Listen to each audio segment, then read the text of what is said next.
ketika sahabat Abu Sya'ta ini lagi ngobrol ya sama sahabat Abu Hurairah, itu ada orang di dalam masjid, gampang istirahat lah gitu ya. Terus tiba-tiba kemudian masuk waktu sholat, azan tuh, Allahu Akbar dan seterusnya. Orang ini malah ngeluyur keluar, ya kagak sholat. Faqala, maka berkata Abu Hurairah, amma hada, adapun perbuatan seperti ini, maksudnya orang tadi yang sebelum ajan di dalam masjid, giliran ajan malah keluar, maka faqad asa, dia telah menyakiti Abul Qasimi, yaitu Abul Qasim alias Nabi Muhammad Sallallahu Alaihi Wasallam. Nabi Muhammad itu panggilannya Abul Qasim ya. Abu itu kan bapak ya, Qasim itu nama salah satu anaknya Nabi Muhammad yang laki-laki. Nah makanya Nabi Muhammad disebut juga Abul Qasim ya. Saya Abul Patir ya. Ibu kalau punya anak cucu yang udah perawan misalnya gitu ya, temennya nikah, ini acaranya seandainya akadnya di masjid, ingetin, kamu halangan nggak? Kalau nggak halangan nggak apa-apa. Soalnya anak sekarang tuh kepo bu, kepo pengen tahu terus. Akad diikutin. Perempuan itu nggak ada fungsinya ya. Perempuan di acara nikahan apa fungsinya? Kagak ada. Jangankan perempuan yang nonton, orang perempuan yang jadi pengantin aja nggak ada fungsinya. Makanya kan suka diumpetin tuh. Ya emang nggak ada fungsinya. Yang penting itu kan ada bapaknya yang waliin, ada yang dinikahin laki-lakinya, ada saksinya. Secara fungsi nggak ada fungsinya perempuan, cuma nonton aja sebetulnya. Lah yang ngijabin bapaknya laki-laki, yang dinikahin juga laki-laki, saksinya pun laki-laki. Perempuan gak ada urusannya. Cuman yang paling repot siapa? Yang suka foto-foto pas lagi akad siapa? Paling ribet sendiri. Foto.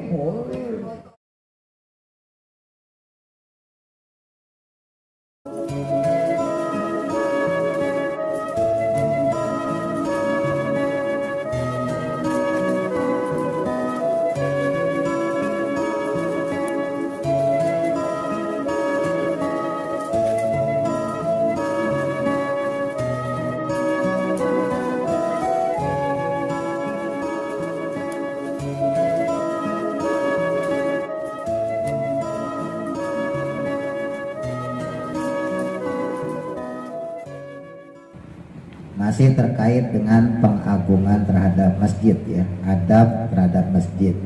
Ingat-ingat musola, sekalipun namanya musola, langgar ya, ketika dia diwakafkan untuk keperluan sholat 5 waktu, maka tetap disebut masjid ya. Maka berlaku adab-adab terhadap musola tersebut sama seperti adab terhadap masjid. Rawahu, meriwayatkan hadis At-Tirmidzi, Imam At-Tirmidzi dalam kitab sunannya dengan nomor hadis 1321. Qala, bersabda an-nabiyyu Nabi Muhammad sallallahu alaihi wasallam, idza ra'aitum, jika kalian melihat, man akan orang, yabi'u yang dia berjualan, dagang, nawarin barang, au yabta'u atau membeli dagangan, ya, nawar, wis 20 hai 20. Fil masjid, kok di dalam masjid. Fakulu, maka ucapkanlah oleh kalian, kata Kanjeng Nabi, la arbaha, semoga tidak memberi untung Allah subhanahu wa ta'ala tijarotaka, akan jual beli kamu. Tuh. Jadi nggak boleh ya, lagi-lagi di dalam masjid membicarakan duniawi. Ya walaupun itu menguntungkan kita, ya dagangan kan menguntungkan, ya nggak usah diomongin, ntar aja di luar. Wa idza ra'aitum, dan jika kalian melihat, man akan orang, yunshidu yang dia mengumumkan, fihi di dalamnya, di dalam masjid maksudnya, dolatan akan barang yang hilang. Di dalam masjid kok ngomong barang hilang, lihat tasku gak, misalnya gitu ya, kok ngomongnya di dalam masjid. Fakulu, maka ucapkanlah pula oleh kalian, kata Kanjeng Nabi, la raddallah, semoga tidak mengembalikan Allah subhanahu wa ta'ala alaika, kepadamu. Kalau misalnya kita naruh pengumumannya di luar nggak apa-apa ya Bu. Jadi misalnya ibu kehilangan cincin misalnya gitu, cincin 5 gram misalnya gitu, ya udah tulis aja depan ya, minta izin sama pengurus musola, sama pengurus masjid, Pak saya kehilangan cincin nih, tahu daerah sini apa daerah gang 1 lagi misalnya gitu ya, saya minta izin ya taruhin pengumuman gitu ya. Nah Nah, ibu tulis aja nggak apa-apa, pakai kertas, tempel di luar. Telah kehilangan gitu ya, cincin seberat 5 gram dengan batu warna kuning misalnya gitu. Nah, itu nggak apa-apa kalau di luar, ya kalau di luar masjid, di luar musola. Nah kalau di dalam kok diomongin juga, nah itu kan nggak boleh. Maka karena Nabi orang yang kayak gitu malah disuruh doain jangan sampai ketemu ya, barangnya yang hilang itu. Atau kalau dia dagang, kalau di usaha, ya mudah-mudahan Allah nggak memberikan untung kepada dia. Ya, kenapa? Ya karena hal tersebut merupakan bagian yang dilanggar ketika seseorang berada di dalam masjid atau musola. Kemarin kita bahas ya di antara yang diperbolehkan yaitu satu jelas ya masalah sholat. Yang kedua baca Quran atau zikir ya termasuk di dalamnya ngaji. Rawahu meriwayatkan hadis Al-Muslimu Imam Muslim dengan nomor hadis 655 an Abi Sya'ta'i dari Abu Sya'ta radhiyallahu an qala berkata beliau, kunna dahulu kami kata beliau qu'udan pernah duduk-duduk fil masjid di masjid. Maksudnya di terasnya, bukan di dalam masjidnya ya, tapi maksudnya di terasnya. Kalau di teras boleh ngobrol di luar nggak apa-apa ya terasnya. Saya juga kalau maghrib tuh suka ngobrol di luar, ngopi bapak-bapak. Yang penting jangan di dalam. Ya jangan di ruangan utama, kalau di ruangan utama nggak boleh. Nah, di teras duduk-duduk. Ma'a Abi Hurairah bersama sahabat Abu Hurairah. Ya, fa'adzana lalu azanlah al muazinu orang yang azan ya maksudnya Sayyidina Bilal yang biasa azan. Faqoma tiba-tiba berdiri rajulun seorang laki-laki minal masjidi yang berada di dalam masjid. Yamshi lalu berjalan, maksudnya berjalan keluar. Fa'atba'ahu maka kemudian menguasainya Abu Hurairah, sahabat Abu Hurairah, basarahu akan pandangan kepada dia itu, maksudnya ngeliatin. Ini orang habis duduk terus berdiri ya, terus dia melangkahkan kakinya keluar masjid padahal udah azan. Hatta kharaja sehingga sampailah orang tersebut keluar minal masjid dari masjid. Nah, jadi ketika sahabat Abu Sya'ta ini lagi ngobrol ya sama sahabat Abu Hurairah, itu ada orang di dalam masjid, gampangnya istirahat lah gitu ya. Terus tiba-tiba kemudian masuk waktu sholat ya, entah zuhur, entah asar ya, entah maghrib, isya dan sebagainya, azan tuh, Allahu Akbar dan seterusnya. Orang ini malah ngeluyur keluar ya, kagak sholat. Faqala maka berkata Abu Hurairah, amma hadza faqad asa Abul Qasim. Nah kata sahabat Abu Hurairah, amma hadza adapun perbuatan seperti ini, maksudnya orang tadi yang sebelum ajan di dalam masjid, giliran ajan malah keluar, maka faqad asa dia telah menyakiti Abul Qasimi, yaitu Abul Qasim alias Nabi Muhammad Sallallahu Alaihi Wasallam. Nabi Muhammad itu panggilannya Abul Qasim ya, karena Abu itu kan bapak ya, Qasim itu nama salah satu anaknya Nabi Muhammad yang laki-laki. Selain Qasim ada Abdullah, ada Ibrahim. Cuman anaknya Nabi Muhammad yang laki-laki diwafatin semua waktu masih kecil ya. Jadi salah satu anaknya Nabi Muhammad namanya Qasim. Nah makanya Nabi Muhammad disebut juga Abul Qasim. Kan ada tuh sholawatannya ya, ya Abul Qasimi, ya Abaz Zahra'i ya. Saya Abal Patir ya. Nah jadi kata sahabat Abu Hurairah, andai kata Nabi itu masih ada, maksudnya gitu ya, itu orang pasti diomelin. Kenapa? Lawang belum waktunya ajan, belum waktu sholat dia di dalam.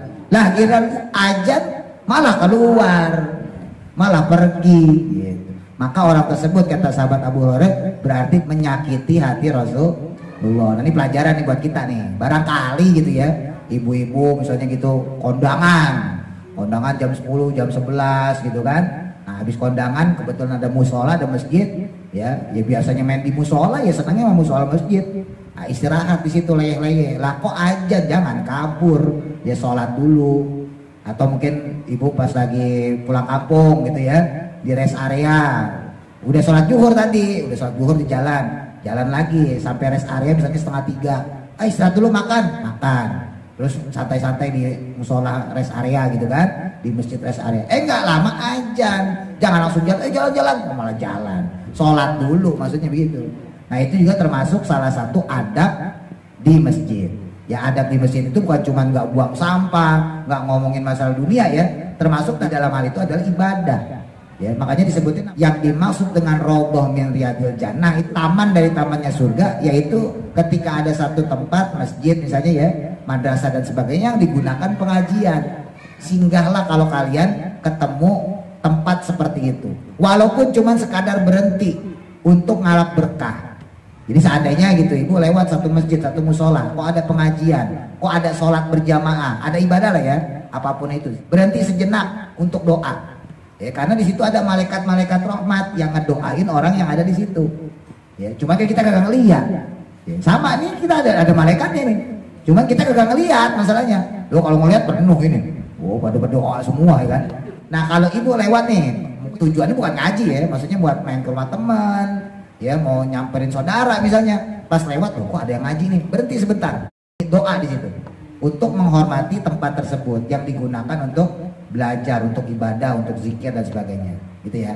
Jadi bukan cuman yang ada di dalam masjid ya, di luar masjid pun ada kesunahan untuk menghormati masjid. Nah, wa fi riwayatil Ahmad, dalam satu riwayatnya Imam Ahmad dengan nomor hadis 1946, summa qala, kemudian berkata beliau, ini lanjutannya hadis yang tadi ya. Kalau yang hadisnya Imam Muslim cuman sampai faqad aso Abul Qasim.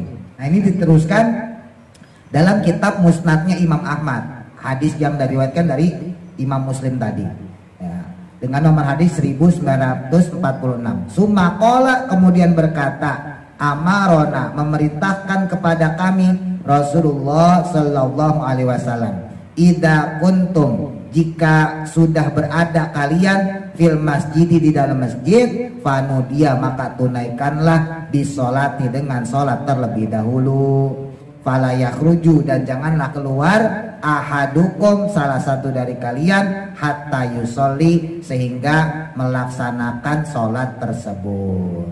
Jadi itulah diantara beberapa keutamaan masjid musola. Ini sedikit cerita ya Bu. Dulu saya sebelum buka pengajian di rumah, terus pindah ke sini, saya buka pengajian di rumah itu 2010. Terus pindah ke sini itu di penjemin nama Mas Haji Saidi itu 2016 kalau nggak salah. Nah sebelum saya bikin pengajian di rumah bapak ibu saya, di rumah orang tua, itu sebetulnya saya ditawarin nama tetangga-tetangga gitu. Ya karena bapak saya kan aktif di Nurul Akbar dulu. Ya sekarang udah dikudeta. Dulu saya juga terkenalnya di Al Akbar Bu, kalau bikin acara segala macam itu saya. Nah dulu itu saya ditawarin sama orang-orang kesana, jamaah termasuk ketua musolanya, udah jalani bikin pengajian mah di sini aja, bikin TPA gitu, bikin madrasah gitu ya, pengajian anak-anak. Saya tolak Bu, ini mah buat pelajaran doang aja biar tahu ya, anak kecil itu rawan. Ya kan anak kecil nggak bisa disalahin juga, kadang buang sampah sembarangan. Ya kadang maaf nih dari luar nggak pakai sendal naik ke dalam musola masjid, kena tai kucing misalnya gitu kan, atau kena kencing kucing dan sebagainya. Dia kan nggak tahu najis, kalau dia mah kagak dosa, lah kitanya masalahnya.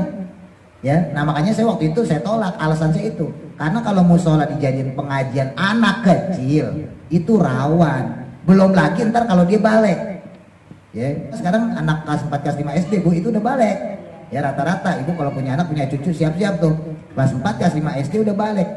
Nah ini kan harusnya kan kita ngasih tahu teman-teman saya sendiri gitu, enggak lah tetap gue ngajiin dia. Teman-teman saya yang pengajiannya TPA-nya di musola di masjid gitu, saya bilang ini kagak boleh lah gimana ceritanya. Terus ntar dia gedenya gimana kalau kecilnya aja kamu didik begitu.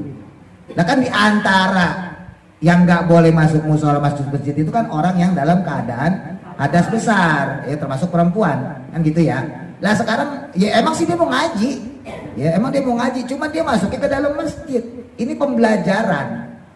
Betul memang ada beberapa rukhsah, ada Bu, beberapa rukhsah diantaranya yaitu buat anak kecil. Kalau emang niatnya belajar sebetulnya boleh.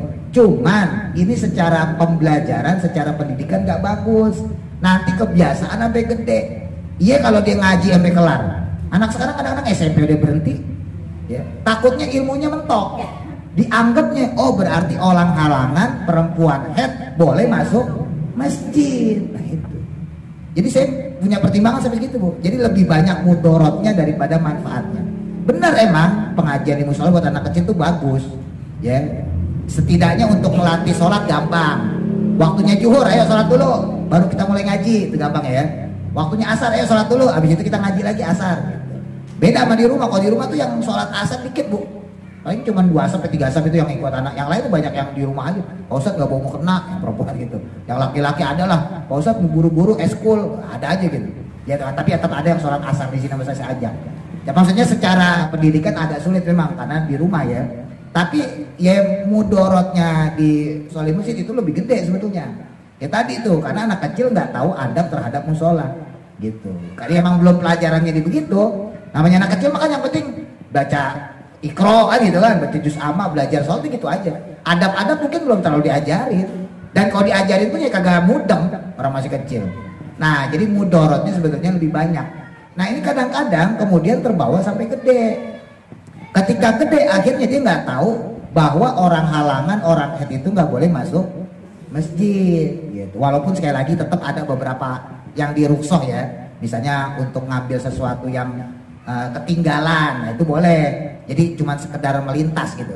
Jadi gampangnya gini, nih sekarang belum halangan nih, ya belum halangan. HP-nya ditaruh di bawah misalnya gitu. Terus kemudian keluar, lupa udah main salaman aja. Pas sampai luar, keluar, cerit. Wah halangan nih saya nih. Boleh gak masuk? Boleh. Kalau hanya sekedar ngambil HP. Kalau masih ada teman ya temannya aja suruh. Ya ini kalau darurat gak ada orang udah ambil aja terus kemudian pulang. Ada rusuh-rusuh seperti itu. Termasuk di dalamnya untuk belajar, untuk ngaji, baca Quran, latihan, baca hadis, baca apalan-apalan ada emang. Cuman sekali lagi mudorotnya tetap lebih banyak. Dan ini terus berjalan tuh. Makanya kemarin sempat saya singgung, misalnya ketika ada orang nikahan di masjid. Ya, sebetulnya kalau nikahannya doang kagak masalah, Bu. Yang jadi masalah itu orang yang datang. Ya kalau nikahannya mah gak ada masalah kan, ngucapin zikir juga kan bimbing ya. Saya sendiri dulu nikahan di masjid tuh, di masjid Tipo sana. Tahu nggak yang rel kereta tuh sekarang ditutup pintunya, yang banyak anjing-anjing dulu. Di atas pintu kereta, ibu kalau kerjaan kan pasti lewat situ. Nah kan di bawahnya tuh ada masjid tuh, namanya Baitur Ridwan juga kebetulan. Nah, jadi saya udah ada kode sebetulnya, nama masjid itu Baitur Ridwan juga, di pojok Tipo tuh. Nah saya nikah di situ. Nah orang kalau udah dibiasain seperti itu ya, itu kan berangkat dari kecilnya nih. Akhirnya nanti ketika ada undangan akad nikahnya mana? Di masjid.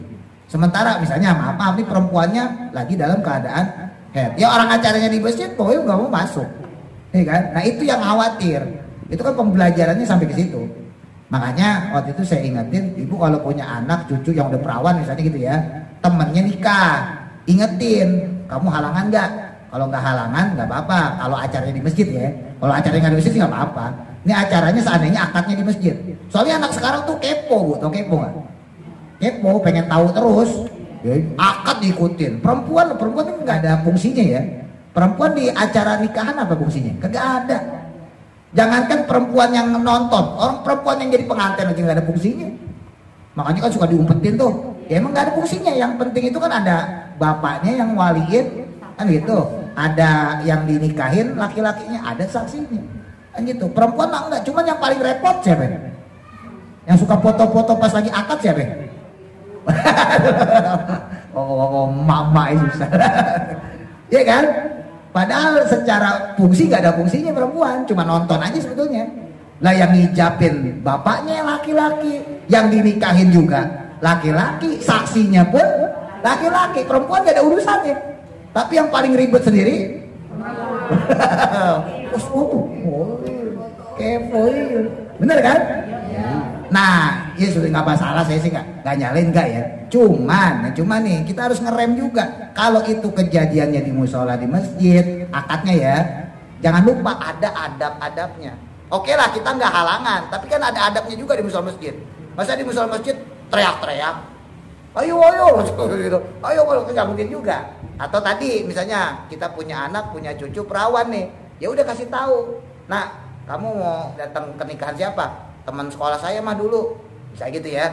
Ditanya dulu, kamu halangan nggak? Gitu. Kalau tujuannya masjid, sekali lagi ya, tujuannya masjid nih, akadnya di masjid, kamu halangan nggak? Halangan, bilangin, kamu nanti di luar aja, nggak usah ikut akad. Kalau udah selesai resepsinya baru ikut. Kalau resepsi mah nggak apa-apa, kan pasti di luar. Ya. Tapi kalau acara akadnya nggak usah ikut-ikutan. Itu pembelajaran juga maksudnya.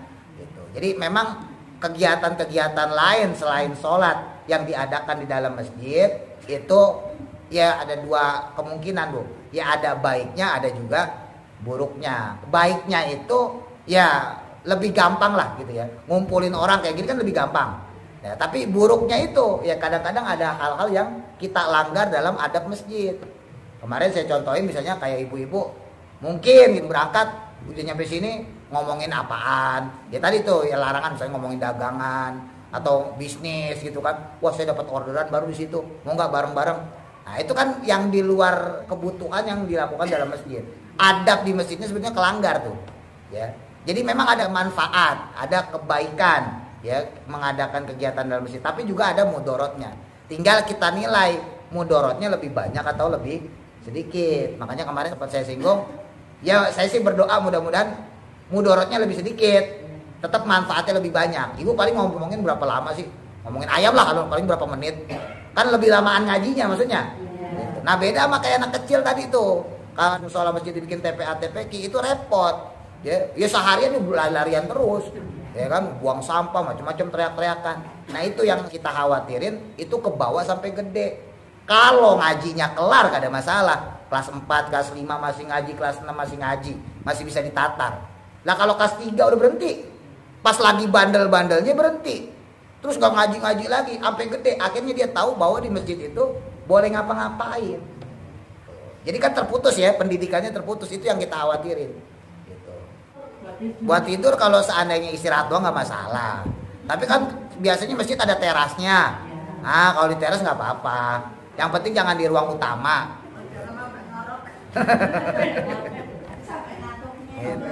Ya saya juga kalau misalnya jalan-jalan suka istirahatnya di masjid Bu, suka di luar.